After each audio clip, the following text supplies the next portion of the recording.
Bagamat nananahimik na ilang buwan, tila tinamaan na ang pasensya ni Pangulong Bongbong Marcos sa mga kudaan ni Vice President Sara Duterte kung saan pinalaganan niya ang ito sa kanyang inilabas na pahayag.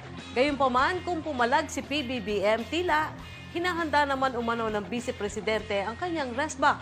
Sa buong kwento, makakasama natin si Chirk Balagtas. Kanan ay hindi dapat itokhang.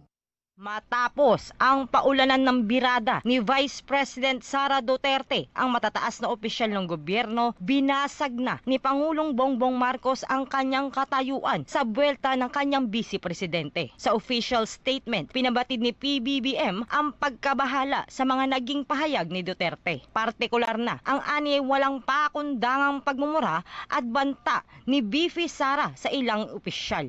Aniya ang ganoong kriminal na pagtatangka ay hindi dapat pinapalampas dahil kung ganoong kadali para dito ang pagpaplano ng kamatayan ng Pangulo ng Bansa, ano na lamang ang kaya nitong gawin sa karaniwang tao. Mariing nanindigan si PBBM laban sa aniyay hangarin ng iba na hatakin ang buong bansa sa burak ng politika. Giit pa nito, kailangang palaging unahin ang paglilingkod at alalahanin na bilang mga halal na politiko, pinagkakatiwalaan sila ng milyon-milyong Pilipino. Tapos na sana ang usapang ito kung tuto pa rin lamang ang sinumpaang panata na bilang lingkod bayan ay magsabi ng totoo at hindi hahadlangan.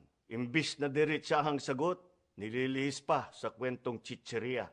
Hangad ko na matuldukan na itong mga pangyayaring ito sa parang matiwasay at magdadala sa atin sa katotohanan. Sa kabila ng mga pambabatikos, nakatuon ang aking pansin sa pamamahala.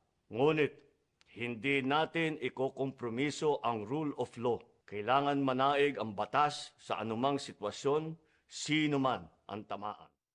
Ako si Chirk Balagtas para sa Kwentong Politiko.